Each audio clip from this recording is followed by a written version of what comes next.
रहमान अस्सलातु वस्सलामु अलैका या सय्यदी या रसूल अल्लाह व अला आलिका व अस्हाबिका या सय्यदी या हबीब अल्लाह। अस्सलामु अलैकुम नाजरीन, मैं हूँ आपका अपना एस्ट्रोलॉजर साहबज़ादा सैयद अब्दुल्ला सुल्तान। प्रोग्राम इंसान और सितारे में आपको खुशामदीद कहते हैं। यूँ तो अल्लाह ताला की तमाम नेमतें एक अपनी जगह ख़ास मुकाम रखती है, हम किसी भी नेमत का शुक्र बजा लाएँ उतना ही कम है, लेकिन औलाद अल्लाह ताला की एक ऐसी नेमत है जो आपकी ज़िंदगी में हज़ारों रंग भर देती है। और आज का हमारा टॉपिक जायचे में औलाद का होना यही है। बहुत सारे लोग हमारे पास इस हवाले से जायचा बनवाते हैं कि उनको औलाद के हुसूल के लिए प्रॉब्लम्स का सामना होता है कि आया औलाद होगी, कब होगी, बहुत सारे मसाइल होते हैं। तो ये हमारे सामने एक जायचा है। जायचे में 12 घर होते हैं और उनकी तरतीब कुछ इस तरह से होती है। ये पहला, ये दूसरा, ये तीसरा, ये चौथा, ये पाँचवां, ये छठा, ये सातवां, ये आठवां, ये नौवां, ये 10वां, ये 11वां, ये 12वां। इन 12 घरों में औलाद को पढ़ने के लिए इसको हम कहते हैं ताले, यानी कि असेंडेंट। ताले से 5वां घर देखते हैं पहले बच्चे के लिए, ये असेंडेंट है, इसको ताले कहते हैं। ये 5th हाउस है, यानी कि 5वें घर से आप पहले बच्चे को पढ़ते हैं। अब इस 5वें घर में कौन से प्लैनेट होने चाहिए कि शादी के फ़ौरन बाद औलाद के हसूल के लिए आपको खुशखबरी हासिल हो जाए, और ऐसे कौन से प्लैनेट होते हैं जिनकी वजह से आपको औलाद के हसूल में तख़ीर का सामना होता है और बाज़ दफ़ा खुशखबरी आपको हासिल ही नहीं होती। 5वें घर में अगर तो 5वें घर का मालिक जायचे के अंदर किसी भी घर में चला जाए, 5th हाउस का प्लैनेट किसी भी जगह पे चले जाए जायचे के अंदर और वो वहाँ जाके कमज़ोर पोजीशन इख्तियार कर ले, इसका मतलब ये है कि आपको औलाद के लिए काफ़ी वक्त दरकार है, यानी कि शादी के 2, 4, 6, 8, 10 साल बाद आपको औलाद होगी। अगर 5वें घर का मालिक जायचे के किसी भी घर में जाके मुकम्मल तौर पर तबाह हो जाए, यानी कि नेगेटिव हो जाए, तो इसका मतलब ये है कि आपके औलाद होने के चांसेस जायचे में कम हो चुके। और अगर 5वें घर में सियारा राहु, जो कि इस शक्ल का,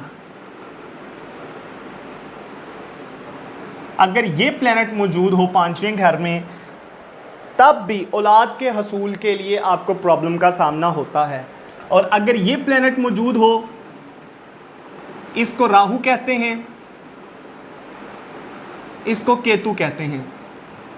अगर ये प्लैनेट मौजूद हो तो औलाद खुशखबरी होती है, लेकिन इस प्लैनेट की मौजूदगी की वजह से अबॉर्शन हो जाता है, क्योंकि ये प्लैनेट अबॉर्शन को डील करता है। ये प्लैनेट अज़ाय मखसूसा की बीमारियों को डील करता है, हार्मोनल डिसऑर्डर क्रिएट करता है, ये प्लैनेट जल्दी अमराज को क्रिएट करता है। तो इस प्लैनेट का 5वें घर में, यानी कि पहला बच्चा होने के घर में होने की वजह से मसाइल का सामना होता है। देखें, जायचे में 12 घर होते हैं और हर घर में बहुत सारी खसूसियात होती हैं। आपने जब भी औलाद को पढ़ना है, बाज़ एस्ट्रोलॉजर्स क्या करते हैं कि तमाम औलाद को सिर्फ 5वें घर से पढ़ते हैं, जो कि गलत है। 5वें घर से सिर्फ आपने पहला बच्चा पढ़ना है, ठीक है। इसी तरह एक घर के वक्फे से नेक्स्ट घर, यानी कि 7वें घर से आपने दूसरा, फिर एक घर छोड़ के उसके अगले घर से आपने तीसरा बच्चा, इसी तरह से फिर एक घर छोड़ के उसके 11वें घर में आपने चौथे बच्चे को स्टडी करना है। बाज़ दफ़ा क्या होता है कि लोगों को पहला बच्चा हो जाता है, उसके बाद दूसरे बच्चे का कोई उनकी तरफ से फैमिली प्लानिंग का हिस्सा नहीं होती, दूसरे बच्चे के लिए कोई खुशखबरी का सामना नहीं होता।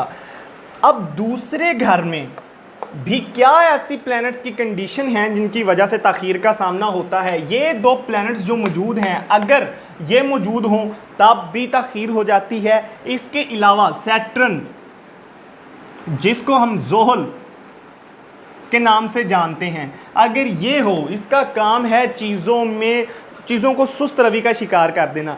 जब भी आप राहु या केतु को 5वें या 7वें घर में देखेंगे तो इसका मतलब है कि देखें, जायचे में जहाँ पे राहु केतु मौजूद होते हैं, आपको उन्हीं चीज़ों के मसाइल होते हैं, क्योंकि राहु तमाम जानदार चीज़ों का दुश्मन है और सैटर्न और राहु किसी भी चीज़ में सुस्त रवि पैदा कर देते हैं।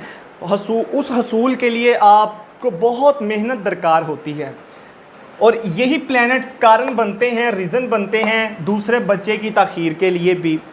अब पहले बच्चे का होना और फिर अबार्शन हो जाना, या पैदा होते ही इंतकाल कर जाना, या पैदा होते ही बहुत सारी बीमारी का सामना करना, आखिर वो क्या रीज़न बनती है? आप ये बात याद रखें कि जायचे के अंदर 3 घर ऐसे होते हैं जिनका तल्लुक़ बीमारी के साथ, परेशानी के साथ, गम के साथ और अखराजात के साथ है। इन 3 घरों को छठा, 8वां और 12वें घर से याद किया जाता है और इनको डार्क हाउसेस कहा जाता है। ये छठा, 8वां और 12वां घर, ये 3 घर ऐसे हैं जिनको हम डार्क हाउस कहते हैं। और ये डार्क हाउसेस देखें, अगर 5वें घर का मालिक उठे और वो जायचे में आपके छठे, 8वें या 12वें किसी भी एक घर के अंदर चला जाए, मसलन 5वें घर का मालिक उठे और जायचे में वो आपके छठे घर में चला जाए, तो इसका मतलब है कि औलाद आपको कोई फिज़िकली इशू है, यानी कि हेल्थ इश्यूज़ क्रिएट होते हैं। जब इस घर का मालिक आए यहाँ पे चला जाए, इसका मतलब है कि हेल्थ इश्यूज़ है, कि इलाज मुआलजे से आप औलाद का हसूल मुमकिन होगा। लेकिन जब 5वें घर का मालिक उठे और 8वें घर में चला जाए, यानी कि ये 2 घर आपस में, इस घर का मालिक उठे और इस घर में चला जाए, ये 8वां घर, इसको हाउस ऑफ डेथ भी कहा जाता है। जो इंसानों के ऊपर जादू टूने होते हैं वो भी इस घर के ज़ेरे असर हैं। जब 5वें घर का मालिक उठे और वो जायचे के 8वें घर में चला जाए, तो इसका मतलब है कि औलाद के हसूल के लिए या तो आपके ऊपर जादू किया गया है या तो बंदिश किया गया है। अगर यहाँ पे आए तो आपने फिज़िकली हेल्थ इश्यूज़, और यहाँ पे आए तो आपको कोई रूहानी इलाज मुआलजा कराना चाहिए। उस इलाज के बाद ही औलाद के हसूल से आपको आसानी और खुशखबरी का सामना होगा। लेकिन अगर इस घर में, ये लास्ट डार्क हाउस है, इसको 12वां घर कहते हैं, अगर 5वें घर का मालिक उठे और इस घर में चला जाए और वहाँ जाकर देखें, ये एक बात और यहाँ पे याद रखना ज़रूरी है, छठा, 8वां और 12वां घर, ये 3 घर जायचे में ऐसे हैं जहाँ पे कोई भी छोटे प्लेनेट आ जाएं वो जल्दी गुरूब हो जाते हैं। यानी कि ये पोजीशन किसी भी साहिब जायचा के लिए एक परेशान कर देने वाली कंडीशन है।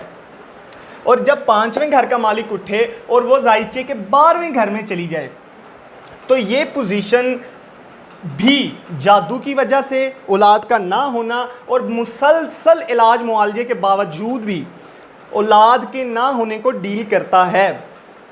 और 5वें घर का मालिक अगर 12वें घर में चला जाए तो आप बहुत ज़्यादा ट्रीटमेंट करवा, क्योंकि ये अखराजात का घर है।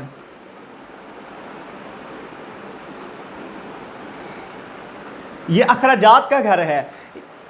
आप औलाद के हसूल के लिए पानी की तरह पैसा बहा देंगे जब अगर 5वें घर का मालिक 12वें घर में जा ठहरे तो। अब ये 3 प्लेनेट हैं जो कि औलाद के ना होने का सबब बनते हैं, जिसको राहु, केतु और सैटर्न के नाम से जाना जाता है। पहली औलाद के लिए आप 5वें घर को पढ़ेंगे, दूसरे के लिए 7वें घर को और तीसरे के लिए 9वें घर को। अब ये तो हमने देख लिया कि ये वो प्लैनेट हैं जो के कारण बनते हैं औलाद के ना होने के। लेकिन अगर इस घर का मालिक उठे, छठे, 8वें और 12वें घर में चला जाए और वहाँ जाके नहस पोजीशन, नहस सूरत हाल इख्तियार कर ले, तो भी औलाद के हसूल में परेशानी सामने आती ही आती है। अच्छा जी, इसके साथ वो ख़वातीनो हज़रात जो चाहते हैं कि औलाद के हसूल के लिए रेमेडी दी जाए, मसलन उनको मंडे के दिन यानी पीर के रोज़ औलाद के हसूल के लिए कोशिश करनी चाहिए। उनको पीर के रोज़ सफ़ेद रंग का सदका करना चाहिए, जिसमें चीनी, चावल, अंडे, सफ़ेद कपड़ा वगैरह वगैरह, यानी कि आप कोई भी सफ़ेद चीज़ सदका कर सकते हैं। पहली बात तो ये है कि ये ओवरऑल हम बता रहे हैं, क्योंकि हमारे सामने किसी भी फ़र्द का जायचा मौजूद नहीं है। हर किसी के जायचे में एक अपनी और अलहदा सूरत हाल होगी जो किसी दूसरे के जायचे से मुताबिकत नहीं रखती होगी, जो किसी दूसरे के जायचे से मुताबिकत नहीं रखती होगी। ये आपका जायचा देखेंगे, उसके बाद आपके 5वें 7वें या 9वें घर की पोजीशन को देखा जाएगा, उसके बाद रेमेडी दी जाएगी। अगर ओवरऑल रेमेडी की बात की जाए तो इस हसूल के लिए पीर के दिन बहुत मुबारक रहता है। पीर के दिन का रोज़ा, पीर के दिन का सदका और पीर के दिन हसूल औलाद के लिए कोशिश की जाए। हाँ, और पीर के दिन ही ख़वातीन अपने किसी मुआलज के पास जाएं और जाके अपना चेकअप कराएं, या किसी अगर कोई जादू टूने का मसला है तो पीर के दिन ही वो इलाज शुरू करवाना चाहिए, ताकि ज़्यादा जल्दी के साथ आपको खुशखबरी हासिल हो। तो ये था हमारा एक जायचा जिसमें हमने डिस्कस किया औलाद का होना या ना होना। आपका कोई भी क्वेश्चन हो आप हमसे शेयर करें और सब्सक्राइब ज़रूर करें हमारे चैनल को, बेल आइकन को ज़रूर क्लिक करें। और जल्द हम इसी टॉपिक का दूसरा पार्ट लेके आपके सामने हाज़िर खिदमत होंगे। तब तक के लिए अपने उस्ताद को इजाज़त दें। फ़ी अमान अल्लाह।